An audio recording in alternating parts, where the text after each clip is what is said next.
하나님 말씀 제목 다 같이 읽도록 하겠습니다. 시작. 친밀성을 실현하는 교회. 1983년도 11월에 충청도 괴산의 한 주차장에서 빨간 옷을 입은 소녀가 발견이 됩니다. 부모가 두살배기 아이를 버린 것이에요. 이 두살배기 아기는 보육원을 거쳐 다음에 미국 백인의 가정에 입양이 되고 모국을 잊은 채 30년 동안을 살아가요. 이 사람의 이름이 강미숙이라는 주부입니다. 근데 이 주부가 자신이 결혼해서 아기를 키우다 보니까 자기 친어머니를 그렇게 보고 싶어서 찾습니다. 그래서 먼저 아버지를 찾았는데 아버지하고 통화하는데 아버지가 나는 그런 자식 본 적이 없다. 아주 오리발을 내밀어도 큰 오리발을 내밀어. 그러니까 이 강미숙 씨가 자기 아버지를 상대로 해서 그 친부모 확인 소송을 해요. 그리고 DNA 검사를 해요. DNA 결과 99.9%가 일치된다는 판결을 받아요. 그 판결을 받고서 그 강미숙 씨가 하염없이 울면서 어머니를 보고 싶다. 엄마를 보고 싶다. 아버지도 보고 싶다. 자식은 부모가 뿌립니다. 자식이 부모를 찾는 것은 하나님께서 맺어진 천륜이기 때문에 그래요. 사람은 그 누구나 자기 자신의 뿌리를 그리워합니다.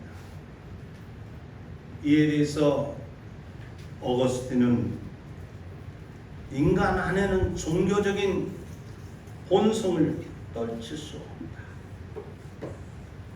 아이들이 놀다가 해가 지면 어머니 품으로 달려가듯이 인간도 마찬가지로 하나님 품으로 돌아가고자 하는 이 귀소 본능의 마음이 있다. 그래서 인간은 젊고 자기가 지식이 있다라고 생각하고 그리고 또 자기가 살만하다고 생각하면 자기 힘으로 살아가는 것처럼 생각을 합니다.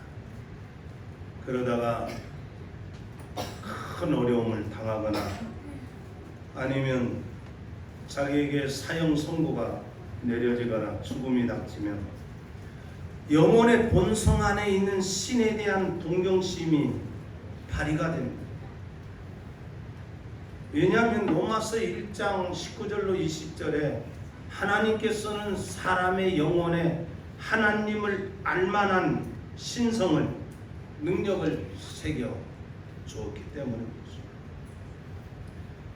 그러나 타락한 이후에 죄의 욕망으로 살 때는 하나님을 까마득하게 잊고 살다가 고난과 죽음이 닥치면 희미하게나마 하나님을 찾는 것이 인간입니다. 우리 모두는 하나님의 그 자비와 사랑으로 오래전부터 하나님을 아버지로 고백하고 있습니다. 저를 보면 진짜 신앙생활의 출발은 하나님을 아버지라고 부르더라는 거예요. 제 마음에 진짜 하나님을 아버지라고 스스로 없이 부르더라고요. 아무리 오래 떨어져 있어도 피는 속이지 못한다는 말처럼 한눈에 내 아버지라는 것을 알고 한눈에 내 자식이라는 것을 아는 것처럼 하나님과 우리 관계는 그런 관계가 된 것입니다. 그리고 우리는 한 아버지 안에서 태어난 형제들은 일평생 친밀한 관계로 살아갑니다. 마찬가지로 교회는 하나님의 집으로서의 공동체이기 때문에 이 두 면이 다 보입니다. 바로 하나님은, 따라서 합시다. 하나님은 좀 힘있게 합시다. 하나님은 우리의 아버지이십니다. 자, 하나님이 저와 여러분의 아버지라는 거 그렇게 인정하시죠? 네. 에베소서 2장 16절로 17절을 보면 예수님께서 십자가의 대속을, 그 대속의 죽음을 죽으신 이유에 대해서 얘기해요. 하나는 그 목적에 대해서 얘기하는데 반목하던 이방인과 유대인들을 한 몸 되게 하기 위해서요. 또 하나는 우리 모두를 한 성령 안에서 아버지께 나아가도록 하기 위해서 예수님께서 십자가에 죽으셨다, 이렇게 밝히고 있습니다. 그래서 교회는 사회적 신분을 초월해서 하나님 아버지의 자녀로 하나가 된 공동체, 이게 십자가의 능력이에요. 그런데 오늘 이 갈라디아에서 우리에게 친밀한 공동체를 이룰 수 있는 원리를 제시를 하고 있어요. 우리가 잘 아는 대로 1910년에 그 볼셰비키 혁명 이후로 세계가 동서로 나누어져서 이념 대립을 합니다. 한쪽은 유물론주의, 공산주의, 한쪽은 자본주의, 자유주의, 이렇게 이념 대결을 80년 동안 하는데, 이 80년 동안 이념은 자기 자녀, 자식과 부모까지도 서로 죽이는 이런 비극을 우리는 참 80년 동안을 보았어요. 그렇기 때문에 우리가 가족이나 그리고 어느 공동체나 어느 사회를 이룰 때에 그 사회를 하나 되게 하는 원리, 이게 분명해야 되고, 이 원리에 하나가 돼야 되고, 이 원리에 묶여 있어야 진정한 하나가 될 수 있다 하는 걸 보게 됩니다. 그러면 그 원리라는 게 뭐냐? 첫째로 한 아버지 아래 거하는 자녀로서 친밀한 공동체를 이루려면 일치된 복음을 가져야 한다. 이 갈라디아서는 그렇게 가르치고 있어요. 30년 전에 부모가 자신을 버렸지만 자기 아버지를 찾는 것은 생명의 원리 때문에 그런 거예요. 아버지가 아니라고 해도 아버지와 딸이라는 원리가 과학적으로 증명이 됩니다. 그래서 생명은 과학입니다. 침대는 가구가 아니라 과학입니다. 생명은 과학입니다. 속일 수가 없습니다. 마찬가지로 교회는 옛사람이 죽은 사람들끼리 모인 공동체가 아니라 새 사람으로 살아난 사람들의 공동체이기 때문에 교회는 생명의 공동체이며, 이 생명의 원리는 진리이고 과학입니다.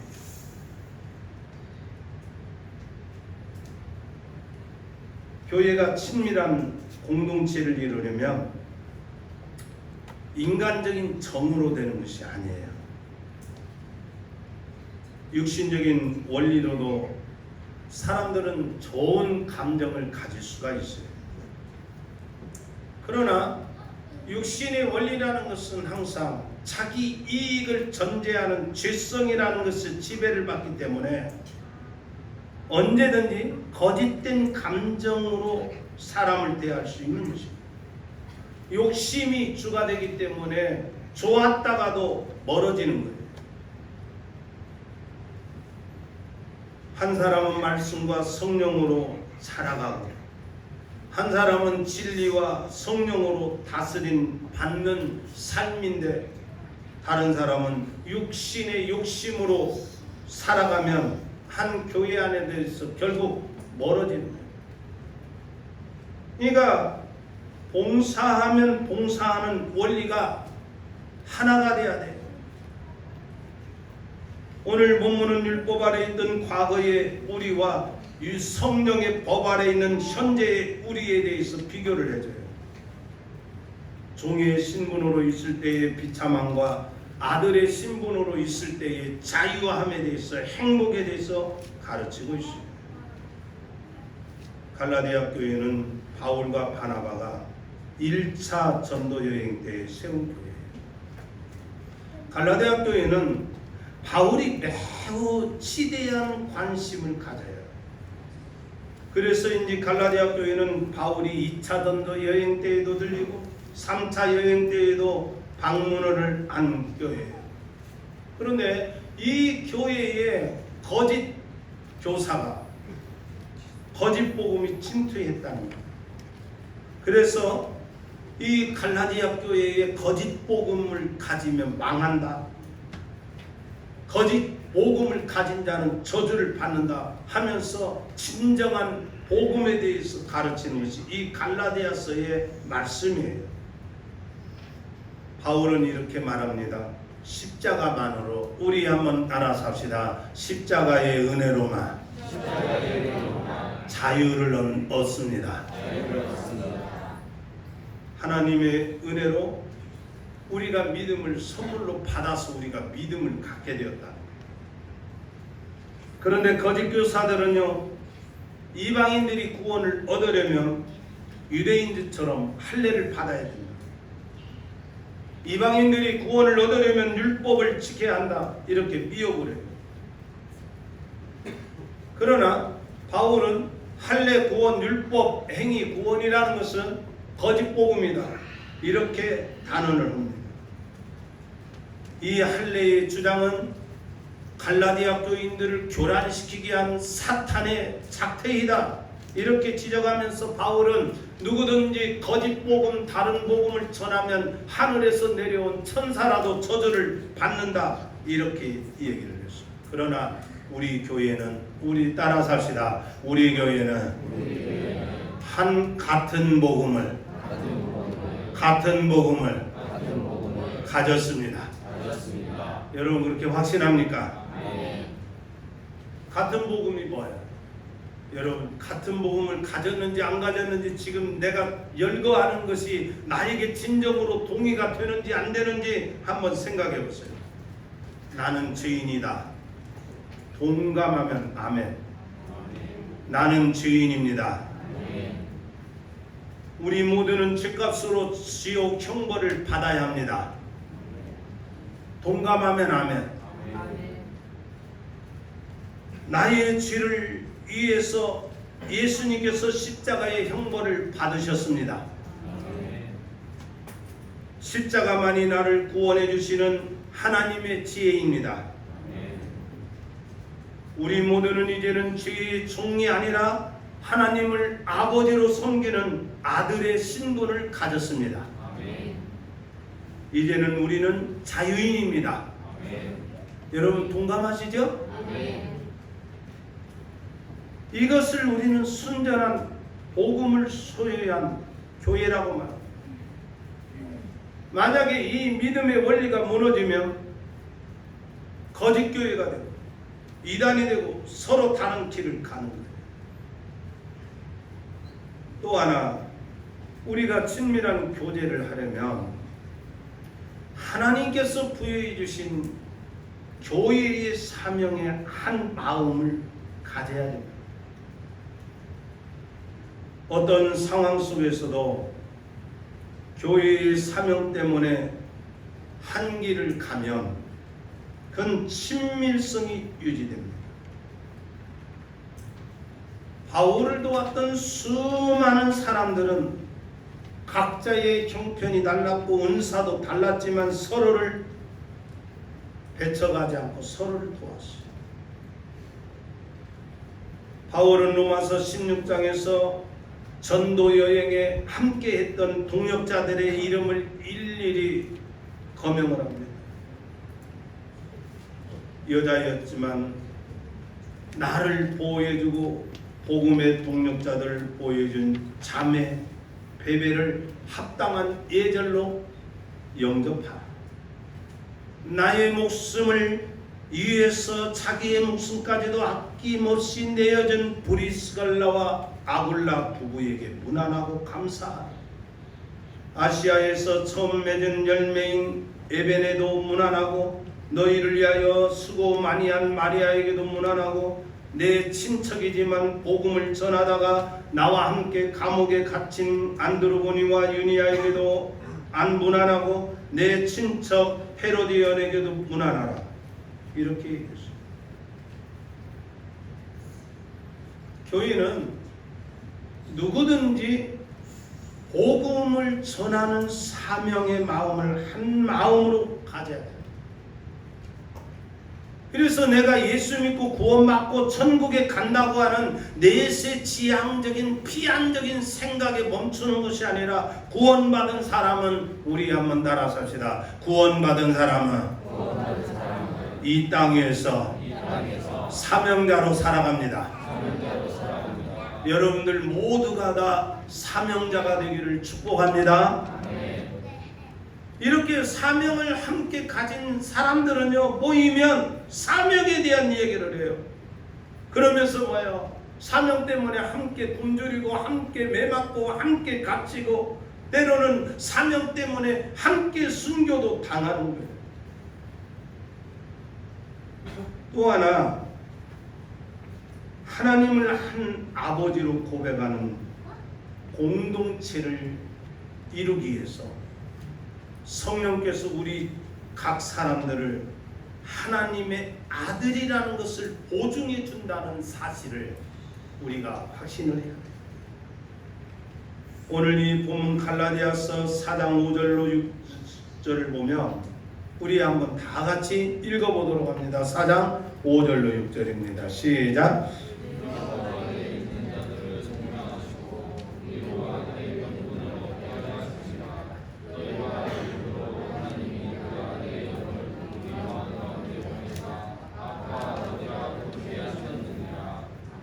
아멘. 자, 길가에 가는 아저씨를 어린아이가 아빠 이렇게 불러요, 안 불러요? 다른 아이가 안 불러요. 다른 사람을, 다른 아저씨를 아버지라고 부르는 사람 애들이 없어요. 근데 아무리 어린아이라도 말도 못하지만 자기 아버지를 알아. 그래서 제일 먼저 부르는 말 배우는 때 무슨 말부터 배워요? 아빠, 엄마 이렇게 배우지 않습니까? 마찬가지예요. 이방인들은 하나님을 죽었다 깨나도 아버지라고 고백하지 못합니다. 한 번도 부르지 못합니다. 하늘에 계신 하나님을 나의 아버지로 부르려면 내 안에 성령께서 함께 하시고, 내 안에 성령께서 거듭나게 하시고, 내 안에 성령께서 뭐냐면 도장을 찍어주는 거죠. 그래서 에베소서 1장 성령의 사역에 대해서 바울이 말하기를, 너희도 진리의 말씀 곧 너희의 구원의 복음을 듣고 그 안에서 또한 믿어 약속의 성령으로 인치심을 받았다. 도장 받았다. 그래서 성령께서는 우리를 하나님 나라의 기업으로 보증하시는 게 이게 성령의 일이라는 거예요. 성령께서 우리 영혼에 도장을 찍어놔요. 도장은 뭘 말합니까? 네가 나의 것이다라는 소유권 아닙니까? 하나님께서 우리를 하나님의 소유라고 인정할 때 뭘 보고 소유라고 하냐면 성령께서 찍어주는 인침을 말해요. 그래서 김세연 교수님은 말하기를, 우리가 하나님을 친밀한 관계로 부를 수 있는 표현을 성경은 뭐라고 말했냐? 아빠, 아버지라고 그랬다. 아빠, 아버지라고. 로마서 8장 14절로 15절에 이렇게 말했어요. 무릇 하나님의 영으로 인도함을 받는 사람은 하나님을 아들이라 다시는 무서워하는 종의 영을 받지 아니하고 양자의 영을 받았으므로 우리가 아빠 아버지라 부르짖는다. 이렇게 말했습니다. 우리 한번 나눠삽시다. 우리 안에는 성령의 인치심이 있어 하나님을 아빠라고 부릅니다.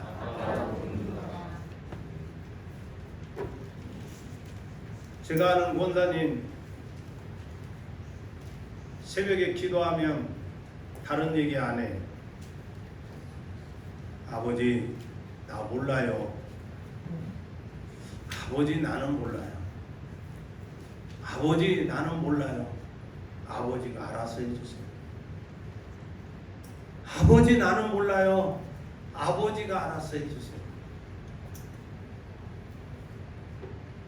권사님이 표현하지 못하는 자식에 대한 일, 권사님이 전도하고자 하는 어떤 사람의 영혼을 놓고 하는 기도,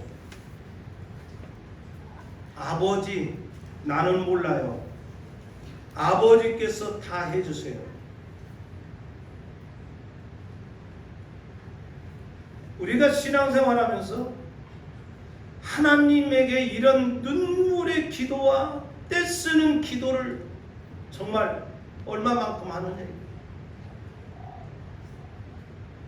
내가 내 육신의 지혜와 지식과 이 세상의 힘으로 내가 이 세상을 이기고 견디고 내 인생을 책임질 것처럼 살아가는 사람은 아직도 하나님 아버지의 그 능력을 힘입지 못하는 사람이에요.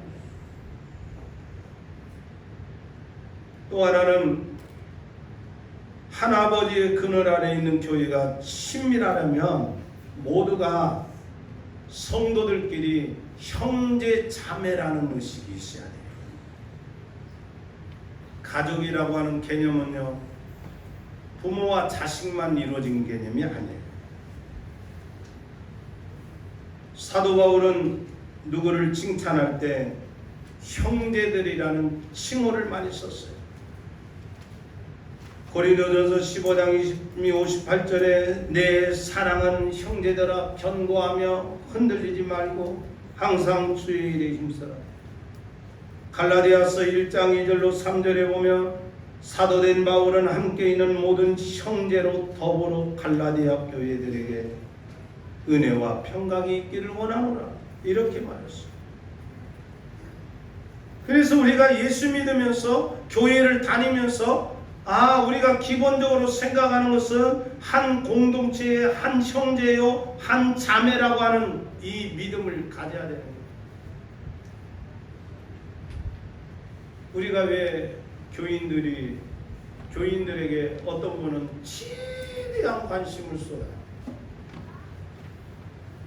안 나오면 그분이 무슨 사정이 있는지, 뭐가 아픈지, 형제간에도요, 육신적인 형제간에도 진짜 친밀하게 살아가고 진짜 나눠주는 형제들이 있는가 하면 형제지간이 남만 또 못하게 살아가는 사람도 있어요.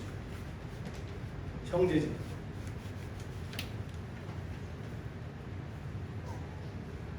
바울은 그리스도 안에 믿음이 약한 자들에 대해서도 형제라고 불러요.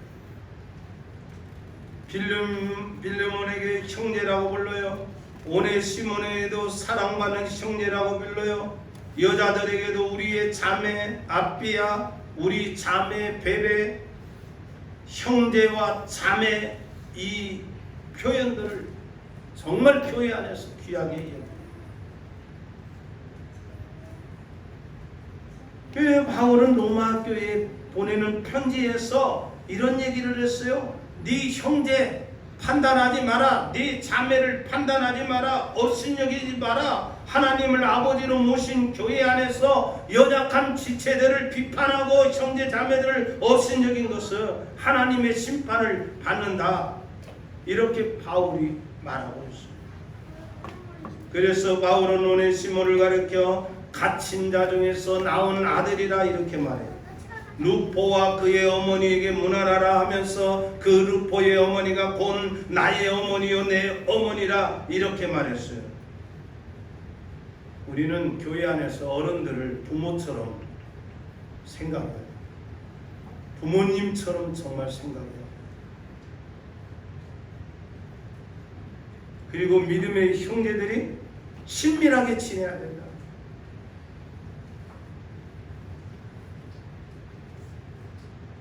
오늘 교회 안에서요, 이게 한국 교회가 진짜 이거에 변질된 것 중에 하나가 교회 안에서 형제 자매 이렇게 부르는 것보다 너무 직분을 다 불러요. 누구 집사님, 누구 권사님, 누구 장로님 이러다 보니까 교회가 이게 진짜 커뮤니엄 쌍구트름이 이루어지지 않아요. 교회 안에서는 실제적으로 개혁교회 안에서는 직분을 부르지는 않더라고요. 심지어 목사도 형제로 불러요. 형제. 그러면 형제단 아니냐, 브레드린 처치 아니냐 이렇게 말하려가 몰라도 브레드린 처치는 실질적으로 신약교회의 그 원리를 그대로 적용하는 그런 진짜 그렇게 해요. 근데 우리 장로교회에서는 너무 이게 이 장로교회가 교권주의가 있어요. 총회 가도 총회장 말 한마디면 이건 진리요 뭐가 상관없어요. 이렇게 교권주의로 타락이 되어 있어요. 제가 우리 교회 장로님들 임직 전에 전체 교인들 앞에서 장로직이 뭐냐, 목사직이 뭐냐 이걸 강의를 한 적이 있어요. 그때 목사에게도 형제라고 부를 수 있고 장로에게도 형제라고 부를 수 있고 목사도 장로 중에 하나예요. 그러니까 모두가 다 형제님, 자매님, 우리는 예수 안에 형제입니다. 옆 사람끼리 우리는 형제입니다. 시작. 우리는 형제입니다. 부부간에도 형제, 자매요. 네, 형님이라고 하는 거 맞아요. 진짜 형님이라고 하는 거예요. 교회 안에서 진짜 그래야 되는 거예요. 이용 집사님보다도 참 아버님, 어머님 그렇게 표현해 주는 게 굉장히 좋아요. 어른들에게 아버님 오셨습니까? 어머님 오셨습니까? 교회 안에서 그렇게 호칭을 해주는 게 굉장히 그게 바람직한 거예요.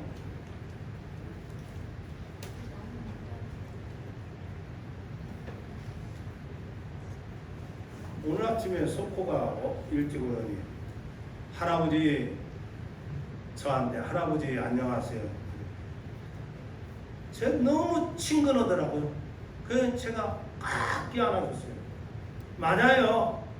목사이기 전에 할아버지인 것이고 진짜 목사이기 전에 한 가족인 것이지 어떻게 돼가지고 한국교회가 이렇게 굳어져 버렸는지 저에게 누가 예를 들어서 윤수 형제님이 나한테 형님 그렇게 얘기하면 나 기분 절대 안 나빠요. 그렇게 부를 수 있는 거예요. 그렇게 부를 수 있는 거예요. 그렇다고 해서 육신적인 생각으로 형님 동생이 아니라 예수 안에서 아버지 하나님 안에서 진정한 형제다 이걸 가져야 됩니다. 마지막으로 교회가 하나님의 가족이라는 사상은 예수님께서 두드러지게 가르치셨어요. 예수님은 하나님과 동등됨을 취하지 않고 자기를 비어 종의 형체를 가져요. 그리고 성부 하나님을 아버지라고 불러요. 그리고 주님께서 가르친 기도에도 하늘에 계신 우리 아버지여 이름이 거룩히 여기시옵소서. 그리고 우리에게 말합니다. 너희 천국께서 이 모든 것이 너희에게 있을 줄 알지 못하느냐 해서 이제 예수님께서 하나님을 아버지라고 부르면서 뭐라고 말하냐면 가족 개념을 이렇게 말해요. 누구든지 내 아버지의 뜻대로 하나님의 뜻대로 행하는 자가 내 형제요 자매요 모친이라 이렇게 말했어요. 사랑하는 성도 여러분, 이 세상은 어떻게 보면 맥루안이 말한 것처럼 모두가 다 외로운 늑대처럼 살아가요. 제가 어떤 동역자에게 이렇게 그런 얘기해요. 아무개 목사님을 잘 찾아봐라. 그 목사님은 외로운 늑대처럼 살아간다. 이게 무슨 얘기인지 알아요? 똑똑하고 너무 잘나니까 사람들이 다가서질 않아. 근데 사람이기 때문에 사람이 그리운 거예요. 이제 유득불 내가 전화해야 된다고 그렇게 좋아해요. 이야, 나한테 전화해준 사람은 오목사밖에 없다고. 그래서 제가 그러죠. 다 이유가 있어요. 뭔데요? 그래서 그럼 밥 먹다가 얘기합시다 그랬어요. 밥 먹으면서 이 얘기야 마음 놓고 얘기하잖아요. 또 한 대 쳐돌리면 어떻게 하라고. 그래서 당신 너무 똑똑해서 그래. 너무 잘나서 그래. 교회 안에서 잘난 것이 무슨 의미가 있어요? 교회 안에서 세상적인 직분이 뭐가 의미가 있어요? 하나님 안에서 모두가 다 한 형제요, 자매요, 모친이요, 부친이요 이런 믿음의 공동체를 이루는 게 교회의 친밀성을 회복합니다. 그래서 우리가 어른들에게는 부친처럼 대하고 모친처럼 대하고 젊은 사람들에게는 형제들처럼 대하고 그리고 어린 사람들에게는 자녀처럼 대하는 이 가족 관계를 진짜 이루는 게 그게 신앙이에요. 우리가 진정한 우정과 가족 개념을 어디서 찾아볼 수가 있어요? 구약에 아주 놀라운 사건은 있지 않습니까? 사울왕이 다윗을 죽이려고 해요. 그런데 다윗 왕을 죽이려고 할 때 사울왕의 아들 요나단이 다윗의 편을 들어요. 그러면서 다윗과 요나단이 맹세를 하고 약속을 맺어요. 우리는 죽기까지 변치 말자. 정말 죽기까지 변치 말자. 그렇게 한 사람들이 진짜 죽기까지 변치 않았어요.